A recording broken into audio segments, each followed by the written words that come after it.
What's going on, Tamers? It's me, your friendly neighborhood Gamamon deck enjoyer. Don't worry, deck profile coming soon. But today's video is actually what I assume to be a short one. You really think someone would do that? Just go on the internet and tell lies?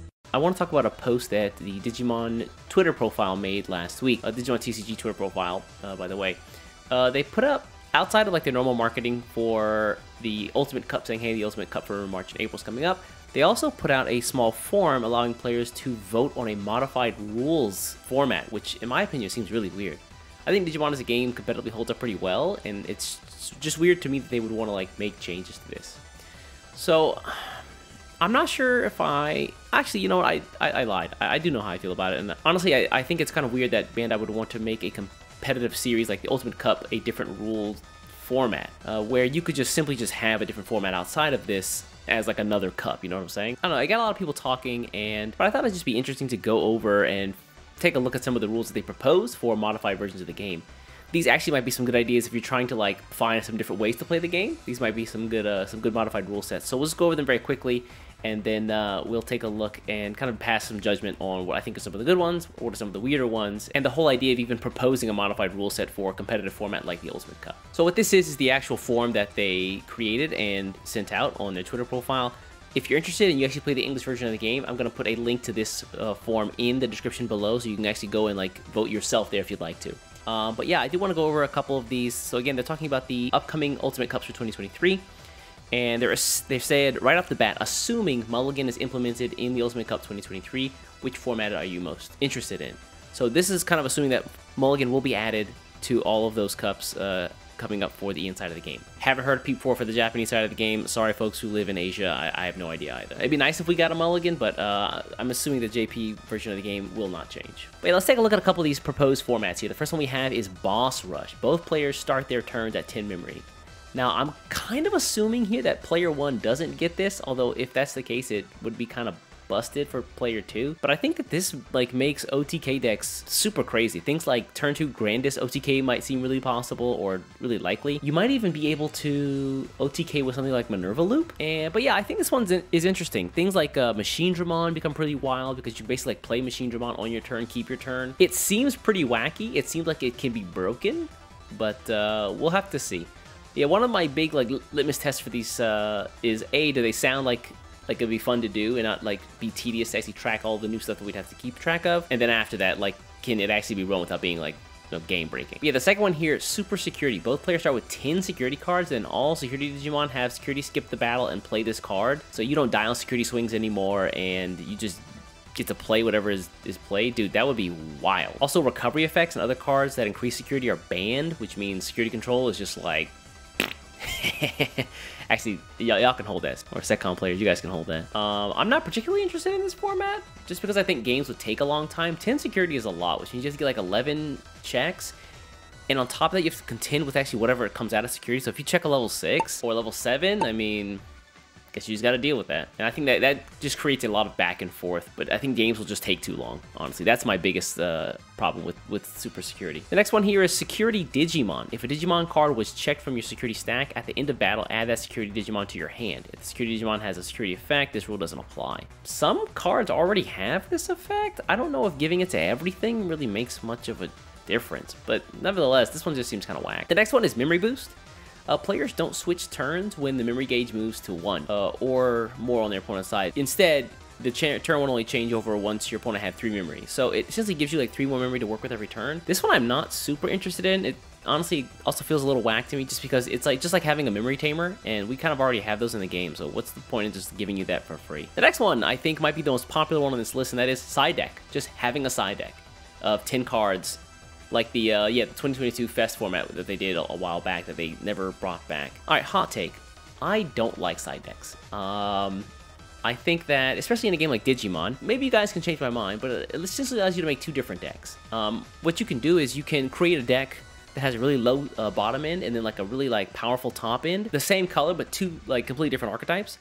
And I feel like if you so choose, you can just basically bring the 2 different upper ends of the deck, and then like if you lose your first game and the other upper end like counters what you lost to, you can just swap it out.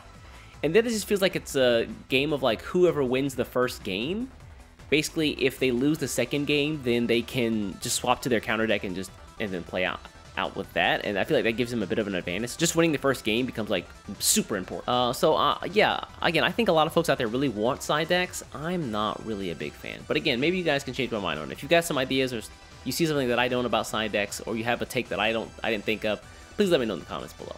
Counter timing. Now, I think I hate this the most. Right off the bat, hell no to this idea. During your main phase, you can place option cards from your hand face down in your battle area for no cost and without meeting color requirements. So you can put them face down, but you don't have to have the color requirement. And then during your opponent's turn, you can, whenever they attack with the Digimon, you can use the face down option cards by paying their cost, but you have to meet the color requirement at that time. So this is really convoluted. You have to worry about like security control just becoming obnoxious. You have to worry about like this whole timings thing. And it would get really weird if you have cards that allow you to basically like digivolve off of them, which is even weirder. And yeah, honestly, just this ain't Yu-Gi-Oh! Like, Yu-Gi-Oh! Exists, let the Yu-Gi-Oh! Players play Master Duel. I'm happy with that. The next one here is Ultimate Breeding. So this one's kind of weird. Your breeding deck, basically, your Digitom or your Digi-Eggs, you can only have one of them maximum. And then whenever you Digivolve to a level 3 or higher, that cost becomes 0. That basically just allows you to build for free in Raising. Especially when Black X Antibody was a thing, like, you could just kind of like save your Digimon in the breeding area to make counterplays, and that just doesn't feel good. And then it says whenever a Digi-Egg would be sent to the trash, you can put it face down on its owner's Digi-Egg deck zone again, so you can basically just reuse it. So yeah, I'm not a big fan of like enabling people to like just hold up in their raising area and just Digivolve for free. That doesn't seem interesting to me. The next one here, Memory Point. This one, whack. Basically, every time your Digi-Egg would Digivolve in the breeding area, you would gain a Memory Point, and this is something you have to keep. Like, it's not like a memory on the actual like thing. It seems like it's a memory point that you would just keep track of somewhere else. And then when you would like move a level 3 or higher Digimon from the breeding area, you gain all the memory that you accumulated from those points. Honestly, I think that the game has enough things that I need to track already. You know, Security Attack Plus, Security Attack Minus, DP Plus, DP Minus, effects. This is one more thing that I would just have to keep track of outside of the game's like normal rule set, and honestly, I don't want to do that. I'm a little lazy. I'll keep it real. I'll keep it a buck. By the way, guys, if you don't agree with any of the things that I said here, or you do, I mean, let me know in the comments below. Like, I think that, yeah, some of these are kind of crazy, but some of them are also kind of interesting. If you don't even use this for, like, a competitive format, it's a really interesting idea for, like, either just, like, playing some fun games at home, or, you know, possible, like, other format that Bandit could try out for the game. Yeah, the next one here is hatching format. Your Digi-Eggs are replaced with a level 2, level 3, level 4, level 5, and level 6. And then during your breeding phase, once per turn, you can hatch into the higher level. This is kind of like the one before it. Like, every turn, you basically get, like, a stronger Digimon you could push out. You can either use it early on, or you could, like, use it later for, like, getting level 6 out. The thing I don't understand about this format is how would you, like, handle things like if I wanted to promote the Digimon at level 4, then what would happen to the rest of the cards in the deck? Like, would I just not be able to use them anymore, or would I be able to just like hatch into a level 5 in the following turn?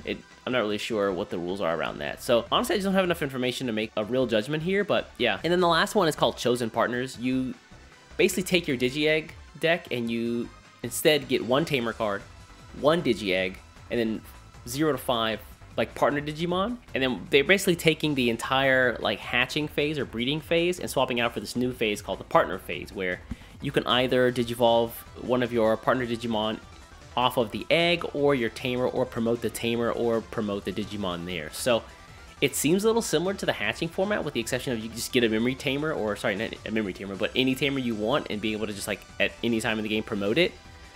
Or also like Digivolving off of it from a partner Digimon, considering like you'd be like a hybrid or something like that, you know. But yeah, this one seems so similar to the previous one that I'm just kind of not interested in. I still have the same like questions I would have about like the hatching format. Like, could I just like Digivolve a level 5 from a level 2 or something like that? Like, again, so many questions I don't have answered here. And then the last format here, none. I prefer the standard format. Honestly, I don't play the English format of the game. But if I could just speak on competitive integrity, I would say I would really opt for folks to choose. I prefer the standard format, because if you wanted to make a separate cup with different rule sets, I think that's a great idea. Sure, let folks play in the Boss Rush Cup or the Hatching Format Cup, you know?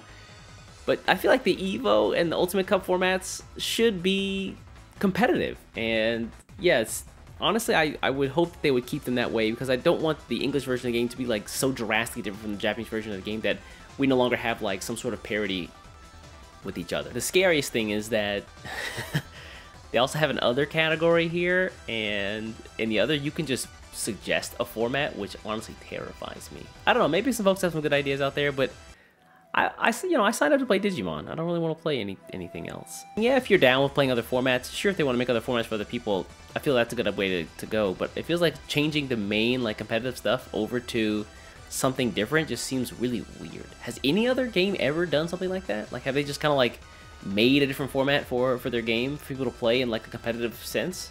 I don't know. Anyway, folks, that's going to be it for this one.